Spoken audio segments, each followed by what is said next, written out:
Hello students, welcome to Eklavya study point. आज की ये वीडियो क्लास 10th इकोनॉमिक्स की है, ठीक है ना। जो सेशन 2024 और 25 के स्टूडेंट्स हैं उनके लिए है, ठीक है। और जो सेकंड चैप्टर हमारा ये है भारतीय अर्थव्यवस्था के क्षेत्रक, ठीक है। इसके बारे में बात करेंगे हम। आप हमारा टेलीग्राम चैनल जो है वो ज्वाइन कर लीजिए, जो class 10th ESP new group नाम से है। इस पे आपको हमारे चैनल से संबंधित जो भी PDF नोट्स वगैरह हैं वो सारी प्रोवाइड करवा दी जाएंगी, ठीक है। साथ ही अगर आपको डिटेल नोट्स पढ़ने हैं तो आप हमारी वेबसाइट विजिट करिए, eklavyastudypoint.com नाम से है। यहाँ पर आपको क्लास 10th के जो भी इंपॉर्टेंट नोट्स वगैरह हैं वो सारे प्रोवाइड करा दिए जाएंगे, ठीक है। तो जो हमारा सेकंड चैप्टर है भारतीय अर्थव्यवस्था के क्षेत्रक, ठीक है ना, इसके बारे में देखेंगे। तो इनमें जो इंपॉर्टेंट टॉपिक्स है जिन पे हम डिस्कशन करेंगे वो है अर्थव्यवस्था क्या है, अर्थव्यवस्था के क्षेत्रक क्या होते हैं, जो प्राथमिक, द्वितीयक और तृतीयक होते हैं। साथ ही जानेंगे रोजगार एवं रोजगार के क्षेत्र कौन कौन से हैं, चाहे वो संगठित हो, असंगठित हो, सार्वजनिक या फिर निजी। इन सब चीज़ों के बारे में हम डिटेल से जानेंगे, ठीक है। तो सबसे पहले समझते हैं अर्थव्यवस्था क्या है। तो अर्थव्यवस्था एक ऐसी व्यवस्था है जो वस्तुओं और सेवाओं के उत्पादन, वितरण और उपभोग का प्रबंधन कराती है। यह समाज की सभी आर्थिक क्रियाकलापों का एक संयोजन है, यानी एक देश के अंदर क्या उत्पादन हो रहा है, ठीक है ना, कितना उत्पादन हो रहा है, ठीक है ना, और उसका वितरण कितना हो रहा है, कौन कौन लोग उनका उपभोग कर रहे हैं। तो अगर इन तीनों चीजों को हम क्या कर दें, इकट्ठा कर दें एक देश में, तो उससे क्या बनती है, हमारे जो भी ये आर्थिक क्रियाकलाप होते हैं उनसे हमारे देश की क्या बनती है, इनके संयोजन से एक देश की अर्थव्यवस्था बनती है, ठीक है। अब जो हम बात करते हैं अर्थव्यवस्था की या आर्थिक क्रियाकलाप की, कि कौन कौन से ऐसे आर्थिक क्रियाकलाप हैं जो अर्थव्यवस्था को बनाते हैं। तो आर्थिक क्रियाकलाप क्या हैं? ऐसे क्रियाकलाप जिनको करने से जीवन यापन के लिए आय की प्राप्ति की जाती है वह आर्थिक क्रियाकलाप कहलाते हैं। यानी जिस चीज को करके, चाहे हम उत्पादन करके, ठीक है ना, या वितरण यानी इसको बेचकर, खरीद कर, ठीक है ना, आय जनरेट करते हैं, तो उसे क्या कहा जाता है, जीवन यापन के क्रियाकलाप कहा जाता है। यानी यूं कहें कि हम जिससे भी अपनी आय को प्राप्त करते हैं, जिस चीज से भी, उसे क्या कहा जाता है, आय कहा जाता है, ठीक है।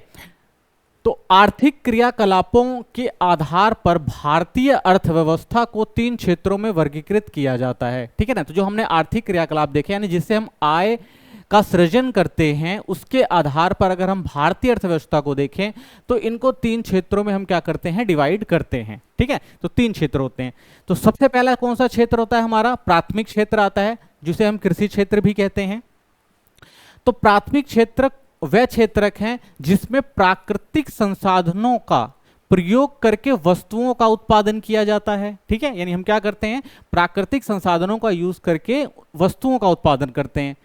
इससे कृषि व सहायक क्षेत्र भी कहा जाता है, ठीक है ना। तो इसे हम कृषि क्षेत्र या सहायक क्षेत्र भी कहते हैं, क्योंकि हम इसमें क्या करते हैं, प्राकृतिक संसाधनों का यूज करके उत्पादन करते हैं, ठीक है। जिसमें क्या हो गया, हमारी कृषि वगैरह हो गई, ठीक है ना, पशुपालन हो गया, जो हम कोयला वगैरह निकालते हैं, ठीक है ना, जो भी प्राकृतिक वस्तुएं उत्पादित की जाती हैं उन्हें हम क्या कहते हैं, प्राथमिक क्षेत्र कहते हैं, ठीक है।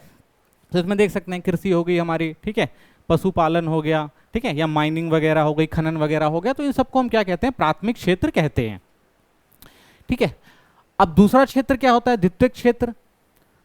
तो ये वह क्षेत्रक है जिसमें प्राथमिक क्षेत्रक से प्राप्त वस्तुओं, यानी प्राथमिक क्षेत्र से हमने जो भी चीजें अर्जित करी थी उनसे, उनको लेकर नई वस्तुओं का विनिर्माण किया जाता है। यानी प्राथमिक क्षेत्र की जो वस्तु होंगी उन्हीं का प्रयोग करके हम नई चीजों को क्या करते हैं, निर्माण करते हैं। और द्वितीयक क्षेत्रक कहलाता है, इसलिए से क्या कहते हैं, द्वितीयक क्षेत्रक, क्यों, क्योंकि प्राथमिक से सामान लेकर नए सामानों का निर्माण कर रहा है। इसे औद्योगिक क्षेत्रक भी कहा जाता है, क्योंकि निर्माण क्षेत्रक भी कहते हैं, क्योंकि भाई सामान बन रहा है तो सामान जहां बनता है उसे क्या कहा जाता है, औद्योगिक केंद्र कहा जाता है। तो इसलिए से औद्योगिक क्षेत्र भी कह दिया जाता है।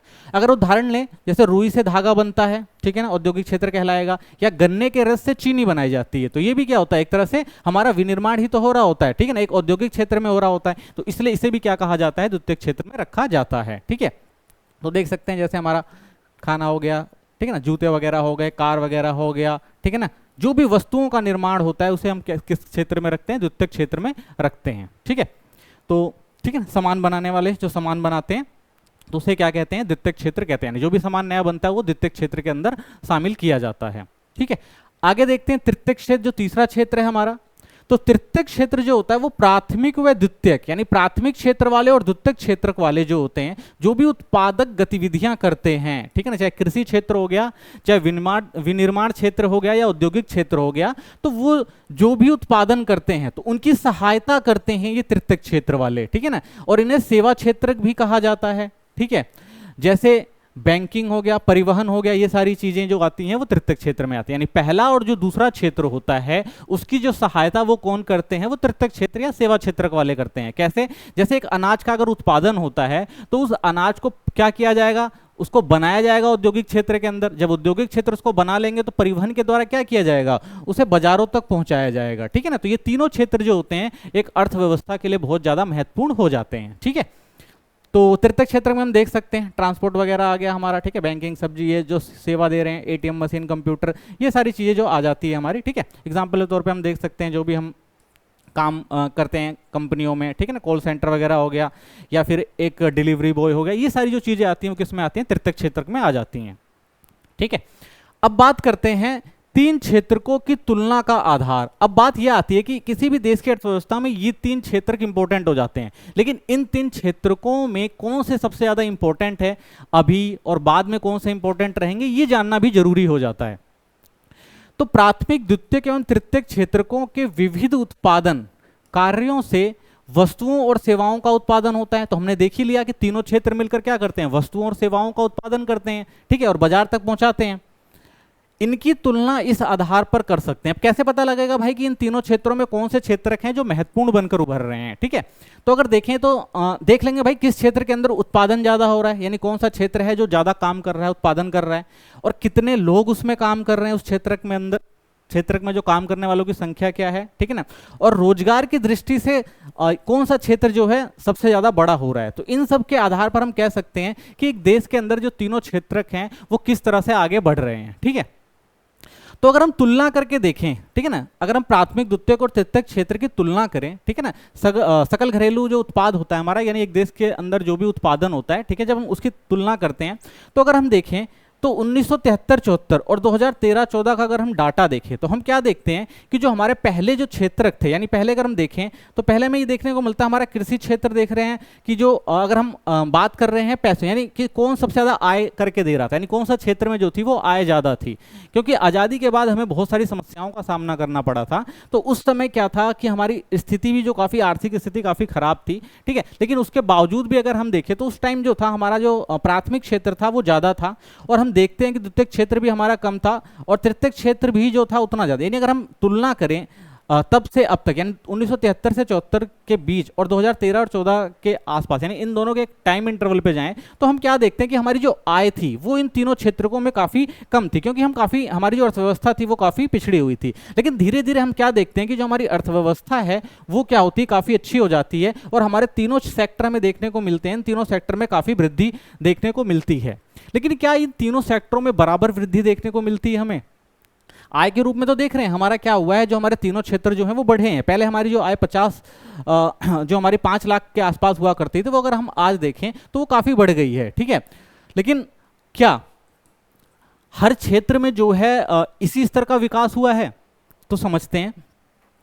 तो देखिए, अगर हम सकल घरेलू उत्पाद क्षेत्रकों की हिस्सेदारी देखें, यानी कौन सा क्षेत्र है वो जो है ज़्यादा ग्रो कर रहा है, यानी कौन सा बढ़ रहा है। अगर हम 1973-74 की बात करते हैं तो हम देखते हैं हमारा जो कृषि क्षेत्रक है, ठीक है ना, जो प्राथमिक क्षेत्र है वो काफ़ी अच्छा था, ठीक ठाक था। लेकिन धीरे धीरे हम क्या देखते हैं 2013-14 तक आते क्या था, हमारे जो कृषि क्षेत्र होता है वो काफ़ी कम हो जाता है, ठीक है ना। और वहीं हम देखते हैं कि जो हमारा द्वितीयक क्षेत्र था वो देखो वो जो था वो क्या था, वो भी कम था, ठीक है। इसमें हम देख सकते हैं कि थोड़ी बढ़ोतरी हुई है, ठीक है। वही हम तीसरे सेक्टर की बात करते हैं, जब हम तृतीय क्षेत्र की या सेवा क्षेत्र की बात करते हैं तो इसमें हमें ज़्यादा देखने को मिलता है कि भाई इसमें बढ़ोतरी जो हुई है वो ज़्यादा हुई। यानी हम कह सकते हैं कि समय के साथ साथ जो हमारा कृषि क्षेत्र है, यानी जो कृषि उत्पादन क्षेत्र हुआ करता था वो धीरे धीरे कम हो रहा है, और जो हमारा दूसरा और तीसरा क्षेत्र है वो क्या हो रहा है, वो उत्पादन के क्षेत्र में, चाहे वो वस्तु हो चाहे सेवा हो, वो आगे बढ़ रहा है, ठीक है। एक डेटा और देखते हैं। अब बात आती है कि अगर हम देख रहे हैं कि भाई आय के रूप में भी अच्छा कर रहे हैं क्षेत्र हमारे जो हैं, ठीक है, साथ ही हम देख रहे हैं कि हमारे कुछ क्षेत्र जो हैं, जैसे दूसरा और तीसरा जो क्षेत्र है वो भी काफ़ी वृद्धि कर रहा है, तो क्या रोजगार भी अच्छा मिल रहा है इन लोगों को? लेकिन देखिए अर्थव्यवस्था के क्षेत्र में हम क्या देख रहे हैं, हमें क्या देखने को मिलता है कि भाई हमारी अर्थव्यवस्था जो है वो दोनों क्षेत्रों में क्या हुई, बढ़ती हुई दिखाई दे रही है। लेकिन आय के रूप में भी देखने को मिल रहा है और हमें देखने को मिल रहा है कि भाई जो दूसरा और तीसरा क्षेत्र है उसके कार्य स्तर में भी क्या हो रही है, वृद्धि हो रही है। लेकिन जब हम रोजगार की बात करते हैं, यानी हमारे देश में जो लोगों के पास रोजगार है, देखिए आज भी ज्यादातर लोग किस में लगे हुए हैं, उस टाइम कितने थे, 71% जो थे वो कृषि क्षेत्र में 1977-78 में। और अगर हम 2017-18 का डेटा देखते हैं तो यहाँ पे भी आपको सबसे ज्यादा लोग कहाँ दिखेंगे, प्राथमिक क्षेत्र में दिखेंगे, ठीक है। वहीं जो हमारा विनिर्माण का क्षेत्र है वहां पे हमें देखने को मिलेगा भाई 11% के लोग ही जो हिस्सेदारी देखने को मिलती है, ठीक है ना। तो यहाँ पे भी हमें क्या देखने को मिलता है, 25%। और ये जो क्षेत्र है वो हमारा जो है वो धीरे धीरे क्या हो रहा है, काफी बढ़ रहा है, ठीक है ना। 31% लोग यहाँ पे बढ़ रहे हैं। यानी हम कह सकते हैं कि जो हमारा तृतीयक क्षेत्र है वो तेजी से आगे बढ़ रहा है, लेकिन हमारा जो कृषि क्षेत्र है, ठीक है ना, कृषि क्षेत्र है वो क्या हो रहा है, रोजगार के क्षेत्र में पीछे हट रहा है। यानी हमारे यहाँ रोजगार जो सृजन हो रहा है वो तीसरे सेक्टर में ज्यादा हो रहा है। और लोग तीसरे सेक्टर में हमारे यहाँ क्या हो रहा है, रोजगार का सृजन तो हो रहा है, ठीक है, लेकिन फिर भी हिस्सेदारी जो है आज भी देखें, यानी श्रमिकों की, यानी रोजगारों की जो सबसे अधिक हिस्सेदारी हमें कहाँ देखने को मिल रही है, वो हमें देखने को आज भी मिलती है लोग कृषि क्षेत्र में। यानी पहले भी 71% लोग जो है 100 में से वो कृषि कर रहे थे, और आज भी 44% जो रोजगार का क्षेत्र क्या दे रहा है, कृषि दे रहा है। यानी कि ये हमारी अर्थव्यवस्था को तो नहीं बढ़ा रहा है, लेकिन फिर भी रोजगार के लिए लोग जो है किस पे डिपेंड हैं, आज भी कृषि पर डिपेंड हैं। ये हमें देखने को मिलता है इन तीनों ग्राफ से, ठीक है। अब आगे समझते हैं कुछ चीजों को कि देश में प्रत्येक क्षेत्र की विविध वस्तुओं और सेवाओं की गणना, अगर हम बात करते हैं कि अगर हमारे तीनों क्षेत्र जो हैं, हमने देखा जैसे कि तीनों क्षेत्र जो हैं वो आय का सृजन कर रहे हैं, लेकिन आय के सृजन में भी देखें हम धीरे धीरे तो जो हमारा तृतीयक क्षेत्र है वो ज़्यादा तेजी से आगे बढ़ रहा है। तो अगर हम तुलना करें कि भाई प्राथमिक और द्वितीयक और तृतीयक क्षेत्र में कौन जो है वो आगे बढ़ रहा है और क्या ऐसे कारण हैं जिनकी वजह से वो आगे बढ़ रहा है, और पूरे देश के अंदर अगर हम गणना करते हैं देश की अर्थव्यवस्था वो कैसे की जाती है, तो सबसे पहले समझते हैं कि देश में प्रत्येक क्षेत्र की जो विधि या वस्तुओं और सेवाओं की जो गणना है वो कैसे की जाती है। तो तीनों क्षेत्रों में हजारों की संख्या में वस्तुओं और सेवाओं का उत्पादन होता है और इनकी गणना करना असंभव कार्य है। यानी एक देश के अंदर हमने देखा प्राथमिक, द्वितीयक और तृतीयक क्षेत्र में पिन से लेकर कार तक सामान बनाया जाता है, यानी एक छोटी चीज से लेकर एक बड़ी चीज बनाई जाती है, और कोई एक दो की संख्या में नहीं बनती है, ये हजारों लाखों करोड़ों की संख्या में बनती है। अगर हम इन सब वस्तुओं का और सेवाओं का अगर हम उपयोग गिनती करना शुरू कर दें तो हम एक देश की अर्थव्यवस्था को सही से आंक नहीं सकते, ठीक है। तो आंकना जो होगा वो असंभव कार्य होगा कि भाई हमने देश के अंदर कितना उत्पादन किया वस्तुओं का, क्योंकि हर वस्तु को देखना, समझना, फिर उसका योगफल याद करना ये कोई आसान काम तो था नहीं। तो इसलिए अर्थशास्त्रियों ने क्या कहा कि भाई हम मूल्य के योग को सही बताया। उन्होंने कहा भाई हम मूल्य के योग को देखेंगे, ठीक है ना, कि किस क्षेत्र में कितना मूल्य यूज हो रहा है, और उसके आधार पर ही हम बताएंगे कि कौन सी अर्थव्यवस्था कितनी अच्छी चल रही है और पूरे देश में कितना जो है एक देश की जो अर्थव्यवस्था है वो कितना ग्रो कर रही है। किसके आधार पर पता लगाएंगे, वो मूल्य के आधार पर, ठीक है। तो कैसे, तीनों क्षेत्रों में केवल अंतिम वस्तुओं और सेवाओं के मूल्य की गणना की जाती है और उसके बाद योगफल प्राप्त किया जाता है। तो क्या कहा गया कि भाई हम वस्तुओं को नहीं गिनेंगे, हम वस्तुओं का जो वस्तुएं होती हैं, यानी जो वस्तुएं बन चुकी हैं, तैयार वस्तु है, उसका क्या कर लेंगे हम, जो मूल्य होगा, ठीक है ना, जो अंतिम वस्तु होगी और जो सेवा होगी, यानी लास्ट में जिसको अंतिम वस्तु और सेवा क्या होती है, अंतिम वस्तु और सेवा वो सेवाएं होती हैं जो हम डायरेक्टली ह्यूमन को सेटिस्फाई कर देती है, यानी हमने उसको लिया और उसका यूज कर लिया, तो वो अंतिम वस्तुएं होती हैं। तो जो अंतिम वस्तु है हम उसका क्या करेंगे, योगफल। मान लीजिए कि अगर एक फोन है, एक फोन किसी ने खरीदा है, तो उस फोन का जो फाइनल प्राइस है, ठीक है ना, जो मार्केट में बिक गया है, तो उसी का क्या लिया जाएगा, मूल्य लिया जाएगा जोड़ने के लिए। तो ऐसे जैसे एक मोबाइल का जो लास्ट मूल्य लेके काउंट किया जाएगा, भाई वैसे कितने सारे मोबाइल बने पूरे देश के अंदर, तो सब मोबाइलों की कीमत को जोड़ लिया जाएगा। ऐसे जो भी सामान देश के अंदर बनता है, हर सामान का जो मूल्य है, कितना बना है, उन सबके मूल्य को जोड़ लिया जाता है, ठीक है ना। फिर ऐसे ही हर क्षेत्र के जो अंतिम वस्तुएं होती हैं, उनको हर जो भी वस्तु होती है, हर क्षेत्र की जो अंतिम वस्तु होती है, उसके क्या होता है, अंतिम वस्तु के जो मूल्य को हो, और साथ ही जो सेवाएं होती हैं उन सेवाओं को क्या कर लिया जाता है, उनके मूल्य को जोड़ लिया जाता है, और लास्ट में बताया जाता है कि भाई एक अर्थव्यवस्था जो है वो कितनी अच्छी है, ठीक है, तो और कितना उत्पादन हो रहा है। तो एक केवल अंतिम वस्तुओं और सेवाओं की ही गणना क्यों करी जाती है। अब सोचिए कि भाई कि क्यों कहा गया कि सिर्फ भाई अंतिम वस्तुओं को ही यूज करेंगे, ठीक है। तो अंतिम वस्तुओं का यूज करने के लिए इसलिए कहा गया क्योंकि भाई दोहरी गणना की समस्या से बचने के लिए हमेशा केवल अंतिम वस्तुओं और सेवाओं की गणना ही उपयोग किया जाना चाहिए। तो जो अर्थशास्त्री थे उन्होंने कहा भाई अंतिम जो वस्तु है वो सबसे इंपॉर्टेंट हो जाती है, क्योंकि अगर हम अंतिम वस्तुओं का मूल्य जोड़ लेंगे तो हम पूरी अर्थव्यवस्था में कितना उत्पादन हुआ उसको हम समझ सकते हैं और अपने देश की अर्थव्यवस्था का एक अंदाजा लगा सकते हैं कि भाई हमारी अर्थव्यवस्था कितनी है, ठीक है। लेकिन अगर हम क्या करते हैं, अंतिम वस्तु ना लेके, ठीक है ना, अंतिम वस्तु और मध्यवर्ती वस्तु होती है। मध्यवर्ती वस्तु मतलब इससे पहले या दोहरी गणना क्या होती है, पहले हम इसको समझ लेते हैं। देखिए दोहरी गणना का मतलब क्या है कि एक वस्तु है, अगर हम क्या कर रहे हैं, उस वस्तु के उत्पादन का मूल्य जो होता है और जो उसकी जो जब वो बिकता है उसका जो मूल्य होता है वो अलग होता है। तो अंतिम मूल्य को ही क्यों लिया जाएगा, ठीक है ना, अंतिम को। तो इसका कारण ये होता है, मान लीजिए हम एक एग्जाम्पल लेते हैं, एक बिस्कुट का एग्जाम्पल लेते हैं। यानी एक किसान है, एक किसान क्या करता है, एक आटा मिल को 20 रुपए प्रति किलो की दर से गेहूं बेचता है, ठीक है ना। यानी प्राथमिक क्षेत्र है हमारा, ये हमारा प्राथमिक क्षेत्र है। इसने क्या किया कि भाई 20 रुपए किलो के हिसाब से क्या कर दिया, उसने गेहूं जो है आटा मिल वाले को दे दिया कि भाई हम तुम्हें दे रहे हैं। हम आटा मिल जो मिल वाला है क्या करता है, उसको पीस लेता है, ठीक है। उसने उसको पीसा और पीसने के बाद उसने क्या किया, एक बिस्कुट बनाने वाली फैक्ट्री है, ठीक है ना, कंपनी है, तो उसको क्या करता है, वो 25 रुपए प्रति किलोग्राम की दर से बेच देता है, ठीक है। क्या क्या उसने बेच दिया, यानी प्राथमिक क्षेत्र में कितना था, वो 20 रुपए का था, लेकिन जब हम द्वितीयक क्षेत्र में देखते हैं तो उसकी वैल्यू कितनी हो जाती है, 5 प्लस हो जाती है, ठीक है ना। यानी वो क्या हो गया, 25 रुपए का हो गया, ठीक है ना। तो अब क्या होता है आगे, बिस्कुट कंपनी क्या कर रही है, बिस्कुट कंपनी आटे के साथ क्या करती है भाई, उसमें चीनी एवं तेल जैसी कुछ चीजें का उपयोग करती है, ठीक है। तो उसने कुछ उपयोग किया और उपयोग करने के बाद उसने 4 पैकेट बनाती है बिस्कुट, ठीक है ना। तो उसने 4 पैकेट बनाया मान लीजिए, और कितने में बेच दिया, 80 रुपए में बेच दिया, ठीक है। तो जितना आटा लिया था उसको कितने में बेचा, 80 में। यानी अब मिल से उसने कितने में लिया था, 25 में, ठीक है। और उसने बेचा कितने में है, 80 में उसने बेचा है, ठीक है। अब देखिए इसमें कितना ऐड हो जाएगा, अगर हम देखें तो इसमें हमारा ऐड हो जाता है 65 और प्लस में हो गया हमारा कितना, 25, ठीक है ना। तो 65 50 ठीक है 55 हो गया। तो 55 और 25 कितना हो जाता है हमारा, ये हो जाता है टोटल कितना, 80। यानी अगर बिस्कुट वाले को देखें तो उसने क्या किया है कि 55, यानी उसने जो खर्चा किया है चीनी पे और तेल पर, तो उसका उसने कितना लगा लिया भाई, 55 रुपए उसने लगा लिया, ठीक है। यानी अब टोटल कॉस्ट कितनी हो जाती है, 80 रुपए। यानी अगर देखा जाए तो 80 रुपए क्या है, वो कॉस्ट है किसकी, बिस्कुट की, लास्ट में जो बनकर तैयार हुआ है। अब बात आती है कि ऐसे देश की अर्थव्यवस्था में बहुत सारा सामान बनता है, ठीक है ना। अगर हम जोड़ें, यानी अगर हम तीनों क्षेत्र को देखें, मान लिया हमारा ये प्राथमिक क्षेत्र था, ये हमारा द्वितीयक क्षेत्र था, ये हमारा तृतीयक क्षेत्र था। तो एक देश के अगर हम कहते हैं भाई हमारे देश के अंदर किसी वस्तु का जो था वो कितना उत्पादन हुआ, यानी बिस्कुट का कितना उत्पादन हुआ, तो आप क्या कहेंगे भाई हमारी अर्थव्यवस्था में जो है वो क्या हुआ, उत्पादन कितना हुआ। आप कह दोगे भाई कि क्योंकि तीनों क्षेत्रों की हम बात कर रहे थे, हमने बात करी थी भाई तीनों क्षेत्रों का योगफल लिया जाएगा, तो आप क्या कह दोगे कि भाई प्राथमिक क्षेत्र से कितना मिला था हमें, 20, और फिर क्या हुआ, दूसरे क्षेत्र से कितना मिला हमें, 25, और तीसरे से कितना मिला, 80। तो क्या ये सही एक अर्थव्यवस्था को जोड़ने का तरीका है, नहीं। क्यों, अब देखिए इसमें दोहरी गणना हो गई ना, ये जो इसमें 25 रुपए हैं, ठीक है ना, 25 रुपए इसने ले लिया, लेकिन 25 रुपए में से 20 रुपए तो इसने यहां खर्च कर ही दिए थे ना, प्रॉफिट तो कितने का था, 5 का था। सेम ऐसे ही ये सामान 80 का बेच रहा है, तो हम क्या करेंगे, अगर इसको भी काउंट कर लेंगे तो इसका तो 25 रुपए इधर से आया था ना, तो दोहरी गणना हो जाएगी।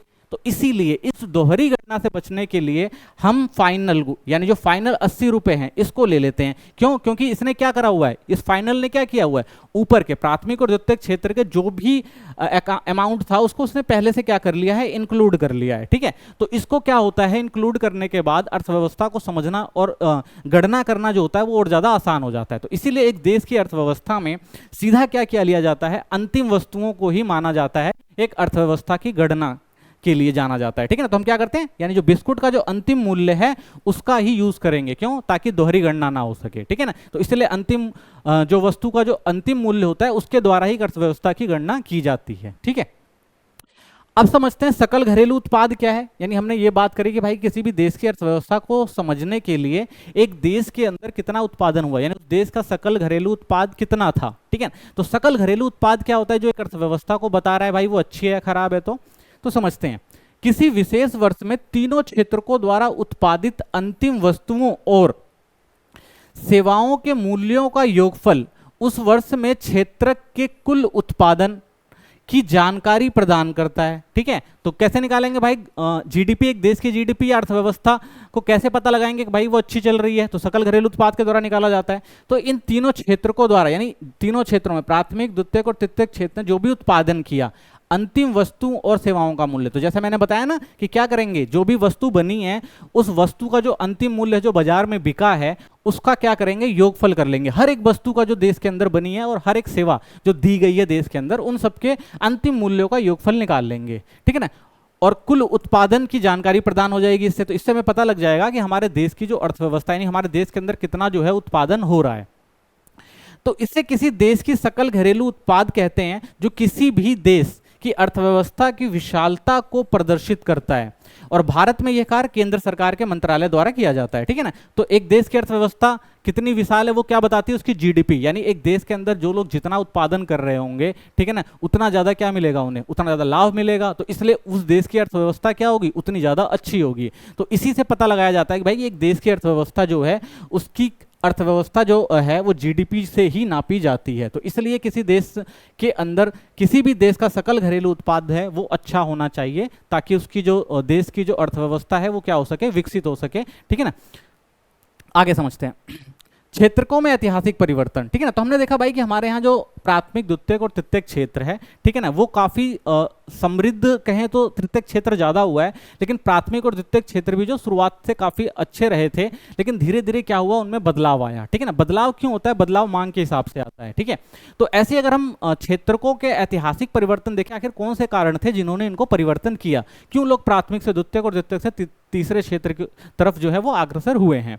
तो अधिकांश विकसित देशों के विकास की प्रारंभिक अवस्थाओं में प्राथमिक क्षेत्रक आर्थिक सक्रियता का सबसे महत्वपूर्ण क्षेत्रक रहे होंगे। यानी शुरुआत की बात करें तो शुरुआत में क्या होता था, हर जो देश था वो कहाँ पे स्टे करता था, जो आर्थिक सक्रियता थी वो क्या थी उनकी, सबकी क्या होती थी, प्राथमिक क्षेत्र ही होता था। लेकिन शुरुआत में सबने क्या किया, जब समाज की शुरुआत हुई तो सब लोग कृषि ही किया करते थे, कृषि लोगों का प्राथमिक व्यवसाय होता था। तो सबसे पहले जो था वो कृषि क्षेत्रक था, यानी चाहे विकसित देश रहे हों वो भी उन्होंने भी शुरुआत जो करी अपने विकास की वो कृषि क्षेत्र से ही करी है। तो कृषि क्षेत्र की बात करते हैं, कृषि प्रणाली में परिवर्तन से अधिक उत्पादन होने लगा और दूसरे कार्य करने लगे, जिससे शिल्पियों और व्यापारियों की संख्या में वृद्धि हुई और साथ ही लोग परिवहन, प्रशासन और सैनिक कार्य भी करने लग गए। यानी लोग पहले क्या करते थे, कृषि करते थे, और कृषि करने के बाद, उत्पादन करने के बाद उनके पास काफी टाइम बच जाता था, उत्पादन भी अच्छा खासा हो जाता था। पहले कृषि योग्य जमीनें अच्छी थी, तो उसके बाद लोगों को जो टाइम मिलता था तो खाली टाइम में लोग क्या करते थे, शिल्पकारी करते थे, व्यापार करते थे, या कोई लोग जो था वो परिवहन संबंधित काम करने लग गए, कुछ लोग प्रशासनिक सेवाओं में काम करने लग गए, जो राजा के सैनिक वगैरह और सब जो काम होते थे, ठीक है ना, उन सब चीजों में काम करने लग गए। तो इससे क्या हुआ, एक नए कार्य का जो आरंभ हुआ, यानी कृषि से हटकर लोग क्या हो गए, काम करने लग गए, ठीक है। दूसरा जो था हमारा विनिर्माण क्षेत्र, लंबे समय यानी 200 वर्षों से अधिक की अगर बात करें उस टाइम की, यानी जब कृषि काफी हो रही थी और उसके बाद लोगों ने नए चीजों को देखना शुरू किया, तो विनिर्माण की नवीन प्रणाली के प्रचलन से कारखाने अस्तित्व में आए। यानी लोग जब काम कर रहे थे, पहले शुरुआत में लोग हाथों से काम कर रहे थे, फिर धीरे धीरे क्या हुआ, लोग मशीनों से काम करने लग गए, और उस टाइम क्या हुआ, कारखाने जो थे वो अस्तित्व में आए, ठीक है। और कारखानों के अस्तित्व में आने से लोगों को क्या हुआ, जो लोग खेतों में काम करते थे उनको समय मिलने लगता था, या जिनके पास श्रमिक वगैरह थे, इनके पास खेती वगैरह नहीं थी, तो उन्होंने क्या किया, ज्यादा जोर ये दिया कि भाई अधिक पैसा कमाने के लिए हम क्या करते हैं, कारखानों में काम कर लेते हैं, क्योंकि वहां पर थोड़ी आमदनी ज्यादा हो जाती थी, ठीक है ना, और काम भी मिल जाता था। तो लोगों ने क्या किया, कारखानों में काम करने लगे, और कुल उत्पादन एवं रोजगार की दृष्टि से दूसरा जो क्षेत्र था, यानी द्वितीयक जो क्षेत्र था वो महत्वपूर्ण हो गया। यानी जैसे ही कारखाने आए वैसे दूसरे क्षेत्र में रोजगार मिलने लग गया, तो ये क्षेत्र धीरे धीरे क्या हो गया, महत्वपूर्ण होने लग गया। उसके बाद तीसरा क्षेत्र आता है सेवक क्षेत्र। यानी अगर हम आज से 100 साल पहले की बात करें तो विकसित देशों में दूसरा और तृतीयक जो क्षेत्र की ओर जो पुनः बदलाव हुआ, यानी जो विकसित क्षेत्र थे उनको लगा भाई कि जो तीसरा क्षेत्र है वो ज्यादा इंपॉर्टेंट हो जाता है, ठीक है ना। तो उन्होंने क्या किया, कुल उत्पादन की दृष्टि से सेवा क्षेत्र का महत्व बढ़ गया, अधिकांश श्रमजीवी लोग सेवा क्षेत्र में ही नियोजित हो गए, और विकसित देशों में यही सामान्य लक्षण देखने को मिलता है। तो इसके बाद लोगों ने क्या किया कि भाई दूसरे से तृतीयक क्षेत्र, यानी जैसे जैसे प्रौद्योगिकी और टेक्नोलॉजी का विकास होने लग गया, नई नई चीजें आने लग गई, तो उससे लोगों का जो अग्रसर हुआ वो किसके ऊपर हुआ, सेवक क्षेत्र के ऊपर लोग अग्रसर हुए, और ज्यादातर सेवा क्षेत्र में लोग काम करने लगे। और बहुत सारे विकसित देशों ने तो अपने आप को सेवा क्षेत्रों तक सीमित कर लिया है, और ज्यादातर उनका, अगर हम उनकी अर्थव्यवस्था या उनकी जीडीपी देखें तो वो किससे आ रही है, वो तृतीयक क्षेत्र से ही आ रही है, यानी सेवा क्षेत्र से ही आ रही है, ठीक है। अब बात करते हैं कि भाई तृतीयक क्षेत्र का बढ़ता प्रभाव, यानी जो तीसरा क्षेत्र है उसका प्रभाव जो है वो क्यों बढ़ रहा है पूरे विश्व के अंदर, या भारत में भी जो है वो तृतीयक क्षेत्र को लोग ज्यादा तरजो क्यों दे रहे हैं, कि क्यों उसकी तरफ भाग रहे हैं लोग। तो भारत में पिछले 50 वर्षों में यद्यपि सभी क्षेत्रों में उत्पादन में वृद्धि हुई है, परंतु सबसे अधिक वृद्धि हमें तृतीयक क्षेत्र के उत्पादन में हुई है, ठीक है। यानी हमारे यहाँ क्या है, हर क्षेत्र वृद्धि कर रहे हैं, लेकिन हमारा जो तीसरा क्षेत्र है, हमने उसमें भी देखा था, ग्राफ में भी देखा था कि हमारा जो तीसरा क्षेत्र है वो आय के स्तर पर देखें, ठीक है ना, और रोजगार के स्तर पर देखें, वो क्या हो रहा है, तेजी से वृद्धि कर रहा है। तो इतना महत्वपूर्ण क्यों हो गया? तो इसके कई कारण हो सकते हैं, किन कारणों से जो है ये आगे बढ़ा। तो अगर इन कारणों को जाने तो प्रथम कारण में हम कह सकते हैं किसी भी देश में अनेक सेवाएं जैसे अस्पताल, शैक्षिक संस्थाएं, डाक एवं तार सेवा, थाना, कचहरी, ग्रामीण प्रशासनिक कार्यालय, नगर निगम, रक्षा, परिवहन, बैंक, बीमा कंपनी, ये सारे जो नए कार्य उभर कर आए हैं, ठीक है ना, जो सेवा क्षेत्र में ये नए कार्य उभर कर आए हैं, और लोग जो है इनकी तरफ जो है वो ज़्यादा अग्रसर होते हैं, ठीक है ना, क्योंकि यहाँ पर क्या होता है, इनको अच्छा काम मिल जाता है और मेहनत भी कम लगती है, तो इसलिए लोग क्या होते हैं, इसकी तरफ ज़्यादा अग्रसर हो रहे हैं, ठीक है ना। तो इन्हें बुनियादी सेवाएं भी माना जाता है, और किसी विकासशील देश में इन सेवाओं का प्रबंधन की जिम्मेदारी सरकार की होती है, ठीक है ना। तो ये इंपॉर्टेंट सेक्टर है क्योंकि ये बुनियाद भी है किसी देश की, और जब ये सारे काम होंगे तो क्या होगा, लोगों को इसमें रोजगार मिलेगा, तो लोग क्या करेंगे, इसकी तरफ ज्यादा अग्रसर होंगे, ठीक है। तो इसलिए जो है इसका स्तर जो धीरे धीरे क्या हो गया, बढ़ने लग गया। बात करते हैं दूसरे क्षेत्र की, दूसरी बात करते हैं कि आखिर दूसरा क्या काम था जिसकी वजह से तृतीय क्षेत्र जो बढ़ रहा है। तो इसमें कह सकते हैं कि कृषि एवं उद्योग के विकास से परिवहन, व्यापार और भंडार जैसी सेवाओं का विकास हुआ। यानी हमारे यहाँ क्या हो रहा है, कृषि और उद्योग दोनों क्षेत्र में क्या हो रहा है, उत्पादन बढ़ रहा है। और हमने देखा था कि दोनों क्षेत्र जो प्राथमिक और द्वितीयक क्षेत्र हैं, इन्हीं की सहायता कौन करता है, तीसरा क्षेत्र करता है। तो जब ये दोनों क्षेत्र बढ़ेंगे तो तीसरा क्षेत्र अपने आप ही बढ़ेगा, ठीक है ना। तो इसमें क्या हुआ, परिवहन हो गया, व्यापार हो गया, भंडारण हो गया। तो इन सब क्षेत्रों में क्या हुआ, तृतीयक क्षेत्र जो था वो और आगे बढ़ने लग गया। तो प्राथमिक और द्वितीयक क्षेत्र का विकास जितना अधिक होगा, ऐसी सेवाओं की मांग उतनी ही अधिक होगी। तो जैसे प्राथमिक और द्वितीयक क्षेत्र बढ़ते रहेंगे, वैसे तृतीयक क्षेत्र जो होगा वो अपने आप बढ़ता रहेगा। तीसरा, जैसे जैसे आय बढ़ती है, कुछ लोग अन्य सेवाओं जैसे रेस्तरां, पर्यटन, शॉपिंग, निजी अस्पताल, निजी विद्यालय, व्यावसायिक प्रशिक्षण इत्यादि की मांग शुरू कर देते हैं। यानी अगर किसी की आय बढ़ जाती है तो वो क्या करते हैं, और उस आय को खर्च करने के लिए क्या देखते हैं, अलग अलग तरीके देखते हैं। और आज अगर अत्याधुनिक दुनिया में देखें तो ये सब चीज़ें जो कॉमन हो गई, यानी आम चीज़ें हैं, लोग इस पे ज़्यादा पैसा खर्च करते हैं। तो इसलिए इन क्षेत्रों की भी मांग जो है वो बढ़ी, और ये भी क्या है, सेवा क्षेत्र में आ जाते हैं। चौथी चीज देखें, विगत दशकों में सूचना और संचार प्रौद्योगिकी पर आधारित कुछ नवीन सेवाएं महत्वपूर्ण एवं अपरिहार्य हो गई हैं, ठीक है ना।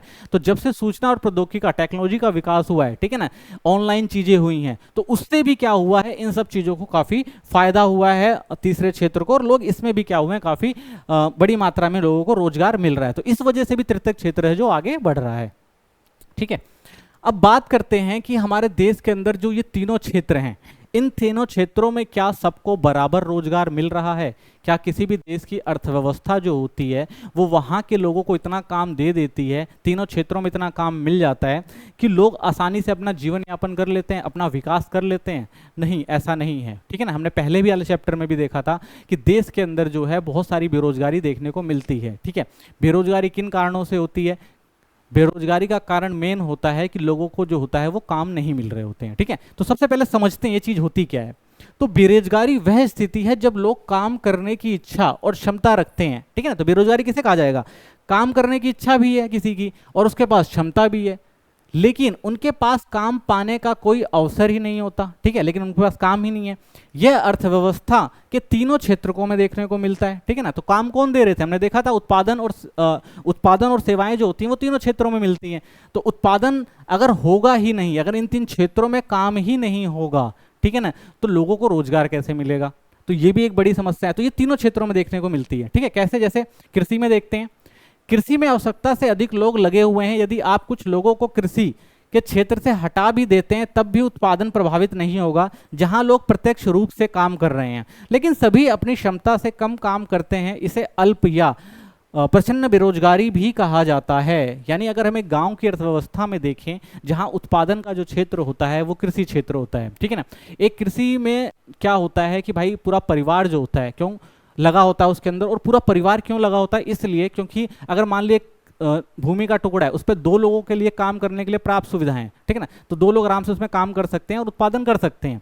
एक परिवार में 5 लोग हैं, 3 लोग बेरोजगार बैठे हुए हैं, उनके पास कोई काम नहीं है, तो वो भी कहाँ लग जाते हैं? वो भी आते हैं भाई खेती में ही काम लग जाते, खेती का काम करने लग जाते हैं। लेकिन उससे फायदा क्या हो रहा है? जब 2 लोग वो काम कर सकते हैं और 3 लोगों को वो काम करना पड़ रहा है, क्यों? क्योंकि लोगों के पास क्या है, रोजगार नहीं है, तो उसे क्या कहा जाता है, अल्प रोजगार कहा जाता है। यानी कि जिस काम की जरूरत नहीं है लोग वो काम कर रहे हैं, ठीक है, तो वो अल्प रोजगार की कमी के कारण होता है, या उसे प्रच्छन्न बेरोजगारी भी कह दिया जाता है, ठीक है। तो अल्प बेरोजगारी जो हमें देखने को मिलती है वो दूसरे क्षेत्र में भी देखने को मिलती है, जैसे विनिर्माण के क्षेत्र में लोगों को हमेशा काम नहीं मिलता, ठीक है ना, यानी जहाँ पे काम हो रहा होता है, जो उद्योग धंधे वगैरह के क्षेत्र होते हैं, तो कई बार क्या होता है भाई, उत्पादन क्षमताएं घटती और बढ़ती हैं, जिससे क्या होता है, मजदूरों को निकाल दिया जाता है, ठीक है ना। तो कई बार ऐसी फैक्ट्रियां होती हैं भाई जहाँ पे जब तक काम रहता है तब तक लोगों को काम दिया जाता है, और कुछ समय के अंतराल में जब मौसम अलग होता है, मांग घटती या बढ़ती है, तो उससे भी क्या होता है, निकाला और लगाया जाता है, तो इससे भी वहां पे हमें क्या अल्प बेरोजगारी देखने को मिलती है, ठीक है। तीसरे क्षेत्र की बात करते हैं, तो शहरों में सेवा क्षेत्र में भी अल्प बेरोजगारी देखने को मिलती है। हजारों अनियमित श्रमिक हैं जो दैनिक रोजगार की तलाश करते हैं, ठीक है, तो हमारे यहाँ क्या है, अनियमित श्रमिक होते हैं। तो अनियमित श्रमिक वो श्रमिक होते हैं जिनको काम नहीं मिल रहा होता, रोज का काम नहीं मिल रहा होता है। इनमें आ जाते हैं आपके प्लम्बर, पेंटर, मरम्मतकार, सड़कों पर ठेला चलाने वाले। तो ये बेचारे क्या होते हैं, ये इनको रोजगार नहीं मिल रहा होता, ये डेली काम की तलाश में रहते हैं, इनको कभी काम मिल जाता है, कभी काम नहीं मिलता है, तो ये भी क्या है, इन लोगों के लिए सबसे बड़ी समस्या है, ठीक है ना। यानी तीनों क्षेत्रों में हमें क्या देखने को मिलती है, बेरोजगारी देखने को मिलती है। अब बात आती है कि जब किसी अर्थव्यवस्था या किसी देश के अंदर इतनी बेरोजगारी है, तो क्यों ना सरकार या आम लोगों को क्या करना चाहिए, रोजगार को सृजित करना चाहिए, ठीक है ना। तो अतिरिक्त रोजगार जो है वो कैसे सृजन किया जाए, तो सबसे बड़ी समस्या यही है कि भाई अतिरिक्त रोजगार को हम कैसे सृजित करें। तो इसके लिए कुछ तरीके देखे जा सकते हैं, कुछ तरीकों से हम रोजगार को क्रिएट कर सकते हैं, ठीक है।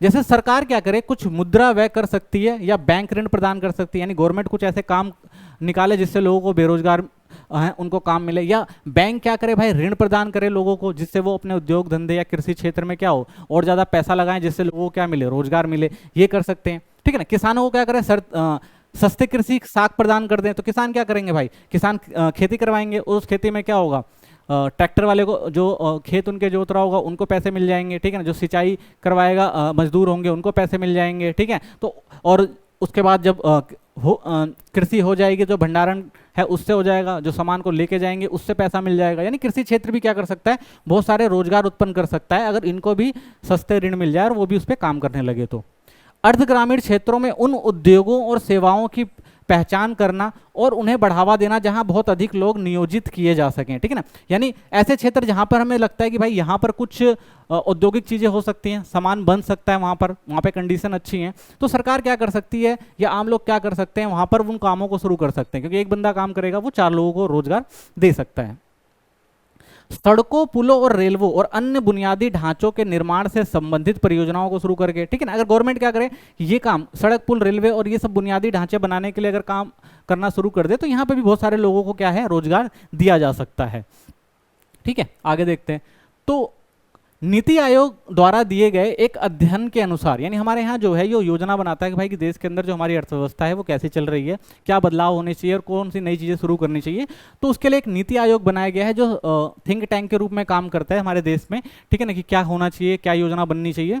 तो उसने कहा है कि भाई अगर इस एजेंसी ने कहा, इस आयोग ने कहा है कि अगर हम देखें, अगर हम शिक्षा के क्षेत्र को बढ़ाएं, यानी अगर हम शिक्षा के क्षेत्र में काम करें, तो लगभग 20 लाख लोगों को रोजगार सृजन किया जा सकता है, ठीक है ना। यानी 20 लाख लोगों को क्या मिलेगा, रोजगार मिल सकता है अगर शिक्षा के क्षेत्र में काम किया जाए तो, ठीक है। साथ ही अगर ग्रामीण क्षेत्रों में काम करने वाले अधिक डॉक्टरों और नर्सों और स्वास्थ्य कर्मचारियों की भी आवश्यकता पड़ेगी, तो स्वास्थ्य क्षेत्र में भी क्या किया जा सकता है कि हम रोजगार सृजित कर सकते हैं अगर इस पर ध्यान दिया जाए तो, ठीक है।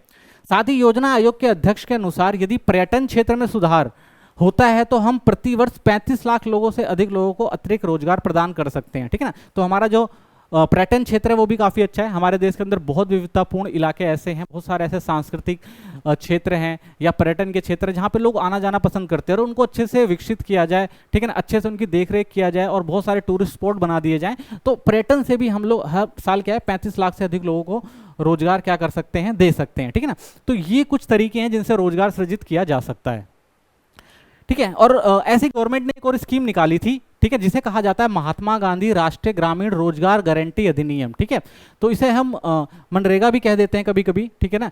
और ये योजना क्या थी, ये केंद्र सरकार की योजना थी। तो केंद्र सरकार ने भारत के लगभग 625 जिलों में काम का अधिकार लागू करने के लिए कानून बनाया। इसे महात्मा गांधी राष्ट्रीय ग्रामीण रोजगार गारंटी अधिनियम 2005 कहते हैं, ठीक है ना। तो इस अधिनियम के तहत गवर्नमेंट ने लोगों को रोजगार देने की एक पहल करी थी। तो इसमें क्या कहा गया था, इसमें कहा गया था कि उन सभी लोगों को जो काम करने में सक्षम है और जिन्हें काम की जरूरत है, सरकार द्वारा ग्रामीण क्षेत्रों में वर्ष में, यानी गवर्नमेंट ने कहा भाई एक साल में हम कितने दिन का रोजगार देंगे, 100 दिन का रोजगार देंगे जिनके पास काम करने की क्षमता और उनको काम नहीं मिल रहा है, ठीक है। तो गवर्नमेंट ने क्या कहा, भाई हम आपको 100 दिन, 365 में से 100 दिन तो हम आपको रोजगार देंगे, इसकी गारंटी है कि दिए जाएंगे।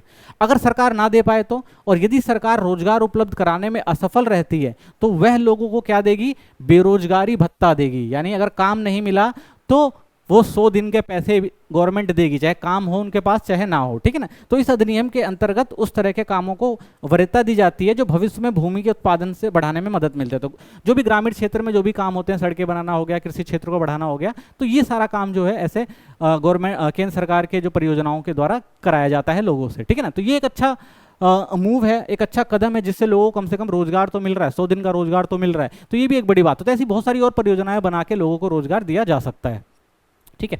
अब समझते हैं कि जो रोजगार है, ठीक है ना, तो जो रोजगार मिलता है लोगों को वो दो क्षेत्रों में मिलता है, एक संगठित क्षेत्र में मिलता है और एक असंगठित क्षेत्र में मिलता है, ठीक है ना। तो जो काम है या रोजगार है उसको दो क्षेत्रों में डिवाइड कर सकते हैं। तो ये क्या होते हैं, सबसे पहले समझते हैं संगठित क्षेत्र क्या होते हैं। तो संगठित क्षेत्र में वे उद्यम अथवा कार्यस्थान आते हैं जहां रोजगार की अवधि नियमित होती है, ठीक है। नियमित का मतलब है भाई काम के घंटे जो होंगे वो निश्चित होंगे, बता दिया जाएगा भाई कितनी देर से कितनी देर तक काम करा जाना है, और इसलिए लोगों के पास सुनिश्चित काम होता है, ठीक है ना। एक तो नियमित है यानी रोजाना काम मिलेगा, और काम के घंटे भी क्या होंगे, वो भी क्या होंगे, सुनिश्चित होंगे यानी नियमित होंगे। वे क्षेत्रक सरकार द्वारा पंजीकृत होते हैं और उन्हें सरकारी नियमों एवं विनियमों का अनुपालन करना पड़ता है। यानी जो सरकार ने एक नियम बना रखा है भाई, अगर कोई अगर कंपनी खोल रहा है या कोई भी चीज फैक्ट्री खोल रहा है या कोई भी ऑर्गेनाइजेशन खोल रहा है, तो उसको कुछ नियम दिए गए हैं, उसके नियम के अनुसार काम करना पड़ता है गवर्नमेंट के द्वारा, ठीक है। तो उसके अंदर जो होता है ये सारी चीजें आती हैं कि भाई अगर संगठित क्षेत्र बनाया गया तो उसमें नियमित होगी और सुरक्षित काम की जिम्मेदारी कौन होगी, उनको जो मालिक है उनको देनी पड़ेगी। इन नियमों एवं विनियमों का अनेक विधियों से, जैसे कारखाना अधिनियम हो गया, ठीक है ना, न्यूनतम मजदूरी अधिनियम हो गया, सेवा अनुदान अधिनियम हो गया, दुकान एवं प्रतिष्ठान अधिनियम हो गया। तो ऐसे कुछ अधिनियम हैं जो कानून है, जिन कानून के तहत ये संगठित क्षेत्रों पर क्या करी जाती है, सरकार के द्वारा निगरानी रखी जाती है कि ये लोग जो है मजदूरों को ढंग से काम दे रहे हैं कि नहीं दे रहे हैं, ठीक है ना, या उनके साथ कोई शोषण वगैरह तो नहीं हो रहा है। तो ये सारी चीजें जो होती है वो गवर्नमेंट क्या होती है, संगठित क्षेत्रों से पहले इन अधिनियमों की मंजूरी लेने के बाद ही वो सारी चीजें करनी पड़ती हैं, काम जो है शुरू करना पड़ता है।